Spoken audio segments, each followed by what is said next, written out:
बिस्मिल्लाहिर्रहमानिर्रहीम। आज हम बुक पढ़ेंगे electronic devices and circuit theory, जिसके ऑथर्स हैं Robert बॉयलस्टेड and शास्की।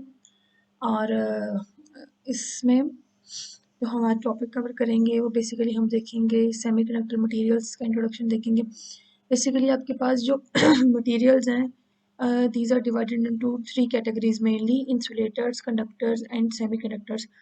Insulators are those materials in which there are no free electrons and आपके पास they cannot conduct. फिर conductors में आपके पास high number of free electrons होते हैं and they conduct. Semiconductors में आपके पास they lies in between the insulators and conductors, जिनमें आपके पास कंडक्टिविटी होती है और उसमें एक बात ये होती है कि आप उस कंडक्टिविटी को कंट्रोल कर सकते हैं। सो आज हम शुरू करेंगे सेमीकंडक्टर डायोड। इस सेमीकंडक्टर डायोड शुरू करने से पहले हम इसका थोड़ा सा इंट्रोडक्शन वगैरह देख लें।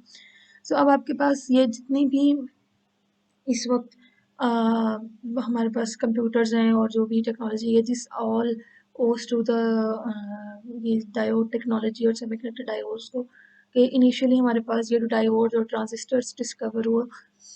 उसके बाद अब ये है कि फिर आहिस्ता आहिस्ता हम इंटीग्रेटेड चिप्स तक आए और इस सारी चीज़ों तक। लेकिन बेसिकली हमारे पास 1940s में तकरीबन 70 ईयर्स पहले जब फर्स्ट डायोड, और फिर इससे पहले क्योंकि आपने कंप्यूटर साइंस के इंट्रोडक्शन में भी पढ़ा हुआ है कि कंप्यूटर्स में इनिशियली आपके पास वो बहुत बड़ी बड़ी ट्यूब्स थी, वैक्यूम ट्यूब्स थी, और जिनके ज़रिए बड़े बड़े जिनको उन कंप्यूटर्स को ऑपरेट करने के लिए आपके पास पूरे रूम्स चाहिए होते थे। एंड लेटर ऑन आपके पास क्या हुआ, जब ये ट्रांजिस्टर्स और सॉलिड स्टेट फिजिक्स की हेल्प से जब ये डायोड्स बनाए गए, तो फिर आहिस्ता आहिस्ता आपके पास इलेक्ट्रॉनिक्स को ये इसे हम रेवोल्यूशन भी कहा। आपके पास इस तरह एक इंडस्ट्रियल रेवोल्यूशन है, इस तरह आपके पास एक रेवोल्यूशन है digital revolution. So basically this electronics is part of the digital revolution, जिसने आपकी सारी जो वर्ल्ड है उसको क्या कर दिया, डिजिटलाइज कर दिया। और उस सारी डिजिटलाइजेशन के पीछे जो आपके पास चीज़ें हैं वो हैं ये डायोड्स और ट्रांजिस्टर्स हैं। इनकी ही आगे डिफरेंट ऑपरेशंस हैं कि आप उन्हें एनालॉग इलेक्ट्रॉनिक्स में यूज़ करते हैं या फिर डिजिटल से यूज़ करते हैं, तो वो आपके पास डिजिटल इलेक्ट्रॉनिक्स हो जाती है। ये एक ट्रांजिस्टर्स के सिंबल हैं जिसे हम फॉरवर्ड और रिवर्स बायस में कैसे यूज़ कर सकते हैं। आइडियल डायोड या डायोड की ये जो चीज़ें हैं, ये अभी मैं आपको इतनी डिटेल में नहीं बताऊंगी। आइडियल डायोड बेसिकली वो डायोड होता है जो आपके पास आइडियल कंडीशंस में ऑपरेट करता है और उसमें आपके पास कोई एनर्जी लॉस नहीं होता। तो जब हम थोड़ा सा पढ़ लेंगे सेमीकंडक्टर मटेरियल्स को, फिर हम इसकी बात करेंगे कि आइडियल डायोड क्या है और ये शॉर्ट सर्किट क्या है, ओपन सर्किट क्या है। इससे पहले हम थोड़ा सा मटेरियल्स को देख लें कि हमारे पास बेसिकली सेमीकंडक्टर मटेरियल्स होते क्या हैं, कैसे आपके पास डायोड बनता है। So semiconductor material, the term conductor is applied to any material that will support a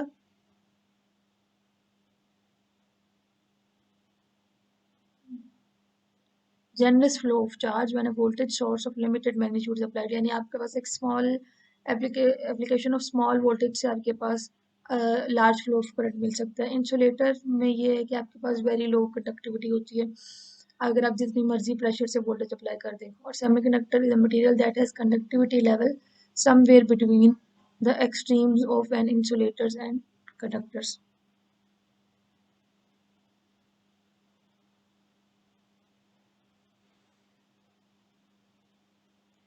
initially हमारे पास हुआ ये कि अगर हम इंट्रोडक्शन की बात करें, इनिशियली आपके पास जो सेमीकंडक्टर मटेरियल्स हैं, सबसे पहले जर्मेनियम डिवाइसेस जो हैं वो बनाई गई। जर्मेनियम डिवाइसेस में ये था कि वो बहुत ज़्यादा सेंसिटिव थी।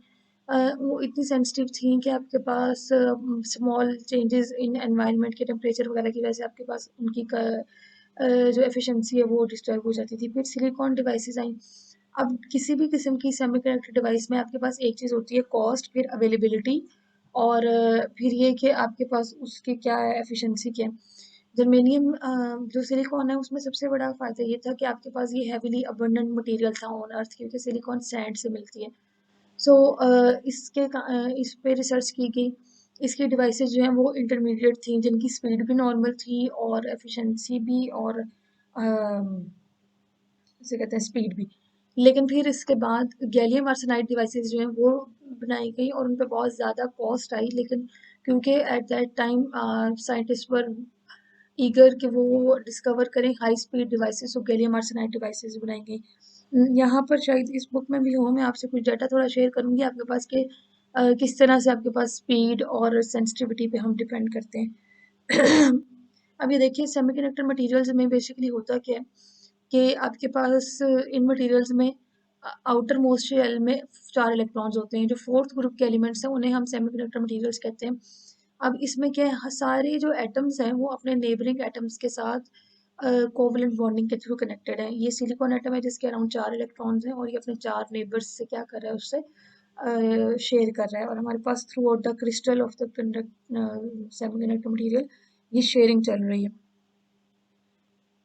तो हमारे पास ये एट रूम टेम्परेचर हमारे पास क्या होता है कि एट रूम टेम्परेचर हो सकता है कि इन इलेक्ट्रॉन में से किसी इलेक्ट्रॉन को इतनी एनर्जी मिले कि वो इस कोवेलेंट बॉन्डिंग से आज़ाद करा ले खुद को और वो फ्री इलेक्ट्रॉन हो जाए।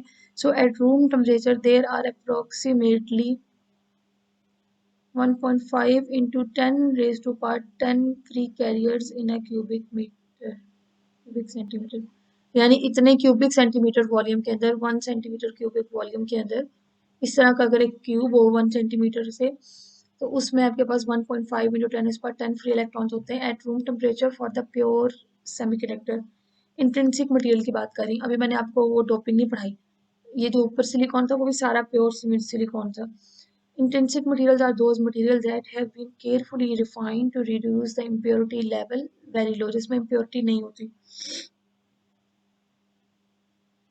और ये देखो जर्मेनियम के बारे में लिखा हुआ है, the free electrons in the material due only to natural causes are referred as intrinsic, यानी कि वो जो नेचुरली प्रेजेंट होंगे उन्हें हम क्या कहेंगे, इंट्रिंसिक कैरियर्स होंगे।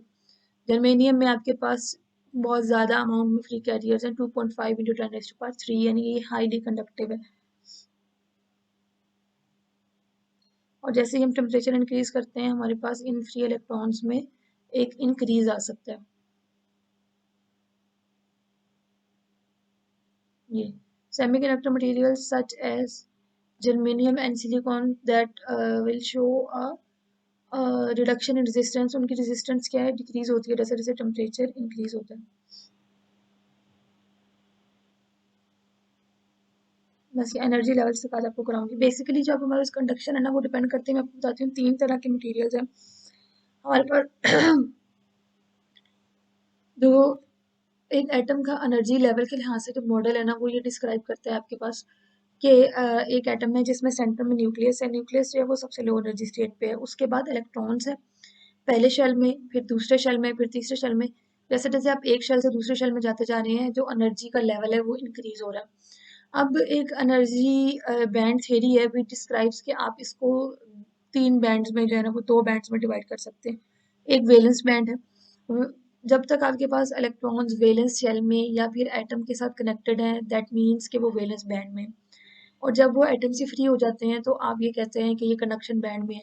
ये वैलेंस बैंड और कंडक्शन बैंड कोई आपके पास सॉलिड या कोई ऐसी लाइन नहीं है जो किसी एटम के गिर्द खींची गई है, ये एक थ्योरेटिकल मॉडल है जिसमें आप ये हाइपोथेसिस सपोज करते हैं कि आपके पास जब तक इलेक्ट्रॉन्स जो हैं वो एटम के साथ कनेक्टेड हैं और वैलेंस शेल में, that means they are in valence band.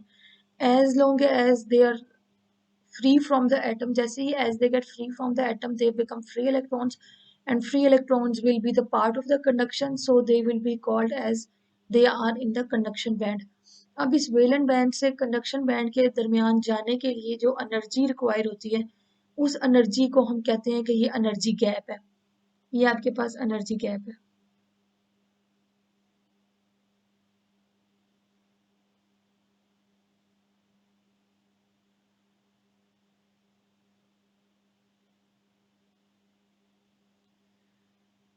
और ये एनर्जी गैप इंसुलेटर्स में 5 इलेक्ट्रॉन वोल्ट से ज़्यादा होता है। आपके पास वैलेंस बैंड से कंडक्शन बैंड में जाने के लिए 5 इलेक्ट्रॉन वोल्ट से ज़्यादा एनर्जी रिक्वायर्ड है, ठीक है। और जो सेमीकंडक्टर्स हैं इनमें आपके पास स्मॉल बैंड गैप है।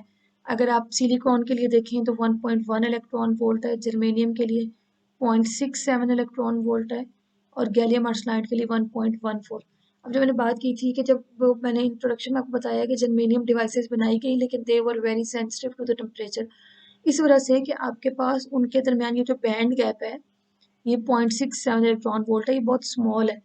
तो ज़रा से अगर आप रूम टेम्परेचर को चेंज करते हैं, कुछ भी करते हैं, तो आपके पास जो गैलियम ये जर्मेनियम है इसकी कंडक्टिविटी चेंज हो जाती है और आपके पास उसके डिवाइसेस में रिजल्ट चेंज हो जाते हैं। अब ये बहुत सेंसिटिव डिवाइस है, टेम्परेचर सेंसिटिव डिवाइस है। टेम्परेचर सेंसिटिविटी की वजह से इसकी सर्टेन एप्लीकेशंस हो सकती हैं। आप जर्मेनियम की डिवाइसेस को वहाँ यूज़ कर सकते हैं जहाँ आपको sensitivity of the temperature is required. For example in fire alarms, it is advisable कि आप जर्मेनियम को यूज़ करें, ठीक है। और गैलियम आर्सेनाइड जो है इसमें ये है कि इसमें अभी हम आगे भी देखेंगे कि इसमें आपके पास जो इलेक्ट्रॉन्स की मोबिलिटी है वो बहुत ज़्यादा है। सो यानी जो नंबर ऑफ इलेक्ट्रॉन्स हैं वो जितने भी हैं, number of free carriers, they are quite mobile. तो उसकी वजह से आपके पास इनकी स्पीड क्या है, इन डिवाइसेस की ज़्यादा है। और जो सिलिकॉन डिवाइसेस हैं वो इंटरमीडिएट हैं सेंसिटिविटी के लिहाज से भी और स्पीड के लिहाज से भी, लेकिन उनका सबसे बड़ा बेनिफिट ये है कि they can be easily fabricated because of the high availability of silicon and the cheapness. और जो कंडक्टर्स हैं उनमें वैलेंस बैंड और कंडक्शन बैंड तकरीबन ओवरलैप्ड हैं। फॉर एग्जांपल अगर ये कंडक्शन बैंड है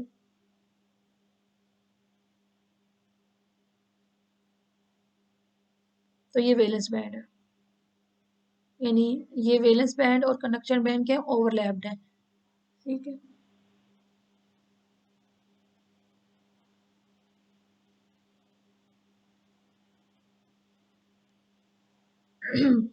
अब ये कि इन मटेरियल्स की कंडक्टिविटी को इंक्रीज करने का जो एक मेथड हम यूज करते हैं दैट इज डोपिंग।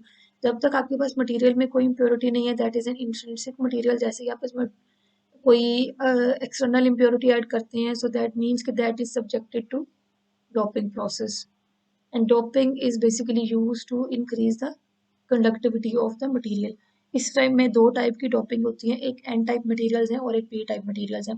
जैसे आपने पीछे देखा है कि आपके पास जो सिलिकॉन है through the crystal with the covalent bond वो सारे एक दूसरे के साथ कनेक्टेड है, हर एटम ने अपने नेबरिंग से 4 इलेक्ट्रॉन्स शेयर किए हैं। अगर हम उनमें से किसी एक एटम को रिप्लेस कर देते हैं with the 5 valence electrons element, pentavalent से रिप्लेस कर देते हैं, अगर हम उसे किसी ऐसे एटम से रिप्लेस कर देते हैं विच इज पेंटावेलेंट, ये जिसमें आर्सिन एंटीमनी, आर्सेनिक और फास्फोरस ये हैं। तो यहाँ पर एंटीमनी से रिप्लेस किया गया, this is called as antimony, ये मैंने रेड से हाईलाइट कर दिया इसको। ये S B is antimony. Antimony में 5 इलेक्ट्रॉन्स होंगे, अब 4 तो नेबरिंग से शेयर हो जाएंगे, एक इलेक्ट्रॉन क्या हो जाएगा this will be the free electron. अब फ्री इलेक्ट्रॉन जो है ये पार्ट हो जाएगा इसकी कंडक्शन का, और हमारे पास जो रेशो होती है ना वो होती है 10⁻⁷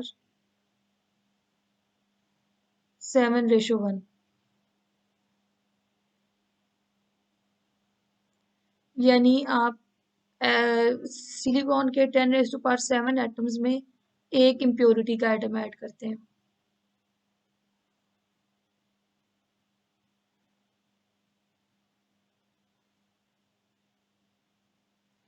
नॉर्मली हमारे पास जो इंट्रिंसिक सेमीकंडक्टर होता है उसमें 10⁻12 एटम्स में ऑलमोस्ट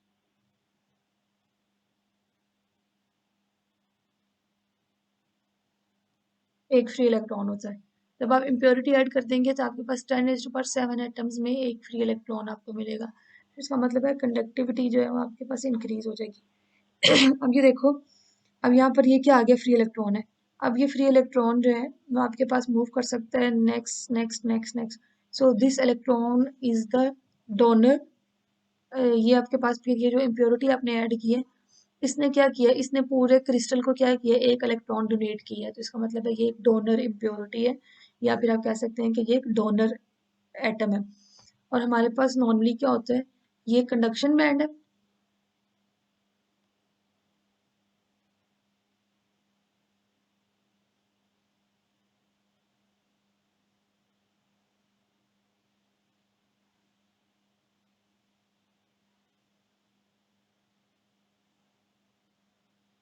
ये वैलेंस बैंड है। ये किस, अगर मैं किसी बताना चाह रही हूँ आपको डायग्राम किसी एन टाइप मटेरियल की, तो ये आपके पास डोनर लेवल बन जाता है इस पे। ये क्या है, बेसिकली डोनर लेवल है। एन टाइप मटेरियल का एनर्जी बैंड गैप, ये एनर्जी डायग्राम ये होगी, ये डोनर लेवल है। अब इस डोनर लेवल में क्या होगा, ये डोनर लेवल में फ्री इलेक्ट्रॉन्स होंगे और ये अपने फ्री इलेक्ट्रॉन डोनेट करेगा कंडक्शन बैंड को। सो इससे हम कहते हैं कि ये बेसिकली एनर्जी बैंड डायग्राम है for the N type conductor. ये इसमें क्या होता है, एक डोनर लेवल बन जाता है near the conduction band and this electron will donate electron to the conduction band. ये वही बात जो मैंने लिखी थी कि आपके पास नॉर्मली जो है हमारे पास सिलिकॉन के लिए या जर्मेनियम के लिए, अब देखें कि अगर हमारे पास ये किसके लिए है, हाँ, यार अगर हम सिलिकॉन में देखें तो हमारे पास there is about 1 free electron for 10⁻12 atoms, ठीक है। और जर्मेनियम के लिए 10⁻9 है, ठीक है। अगर हम इलेक्ट्रॉन्स के लिए देखते हैं सिलिकॉन के लिए, तो अगर हम इम्प्योरिटी ऐड करते हैं 10⁻7 एटम्स में 1 in million, तो आपके पास रेशियो फिर क्या बनती है, 10⁻12 over 10⁻7, यानी आपके पास अब जो कंडक्टिविटी है वो 10⁻5 टाइम्स इंक्रीज हो गई है।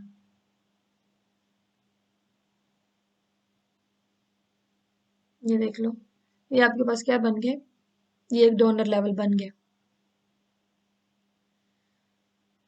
और पी टाइप मटेरियल में क्या होता है, पी टाइप मटेरियल में we add some trivalent impurity which can be boron, gallium और indium.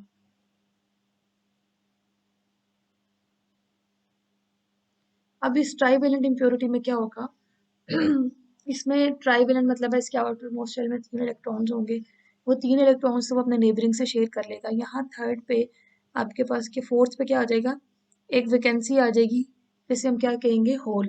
Whole is basically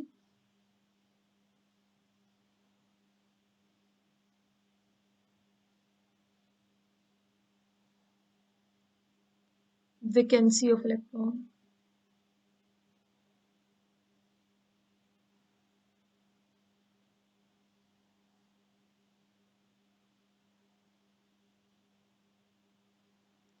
deficiency of electron, ठीक है। अब इस डेफिशिएंसी को फिल करने के लिए अगर आपके पास यहाँ से एक इलेक्ट्रॉन इधर आएगा तो क्या हो जाएगा, पीछे डेफिशिएंसी क्रिएट हो जाएगी, ठीक है। सो अगर यहाँ पर एक होल क्रिएट हो जाएगा, सो यहाँ पर जो नेक्स्ट नेबर होगा सिलिकॉन, उससे एक इलेक्ट्रॉन जो है वो इधर आएगा इस डेफिशिएंसी को फिल करने के लिए। सो इसकी वजह से क्या होगा, इधर एक होल क्रिएट हो जाएगा, फिर नेक्स्ट यहाँ से सिलिकॉन से इलेक्ट्रॉन इधर आएगा, सो फिर इधर एक होल क्रिएट हो जाएगा। इसका मतलब है इलेक्ट्रॉन जो है वो लेफ्ट मूव करता जा रहा है, यानी यहाँ से इधर से इधर से इधर, इस एटम से इलेक्ट्रॉन इधर आया, इस एटम से इधर आया, इस एटम से इधर आया। सो electron basically towards left move कर रहा है। होल पहले यहाँ था, फिर यहाँ, फिर यहाँ, फिर यहाँ पर होल क्रिएट हो जाएगा। सो इसका मतलब है इलेक्ट्रॉन अगर आपके पास टुवर्ड्स लेफ्ट फ्लो कर रहा है तो होल जो है वो टुवर्ड्स राइट फ्लो कर रहा है। सो दैट मीन्स कि electron versus hole, hole basically आपके पास एक डेफिशिएंसी ऑफ इलेक्ट्रॉन है, लेकिन हमारे पास इसका फ्लो बिल्कुल वैसे ही जैसे प्रोटॉन्स का इलेक्ट्रॉन से ऑपोजिट होता है, तो हम इसे भी एक पॉजिटिव चार्ज कंसीडर करते हैं। Basically this is deficiency of electron. अब ये जो एटम्स हैं, अब देखो बोरोन ने क्या किया, एक इलेक्ट्रॉन एक्सेप्ट किया, सो हम कहते हैं कि this is basically A acceptor atom है और ये एक्सेप्टर इम्प्योरिटी है। और अगर इसके लिए आप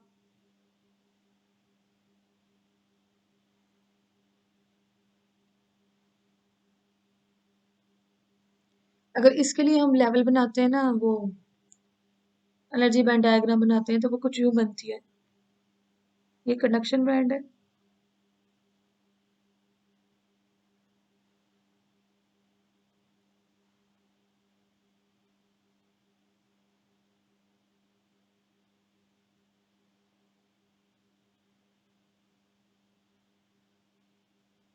और यहाँ वैलेंस बैंड के करीब आपके पास ये एक्सेप्टर लेवल बनेगा।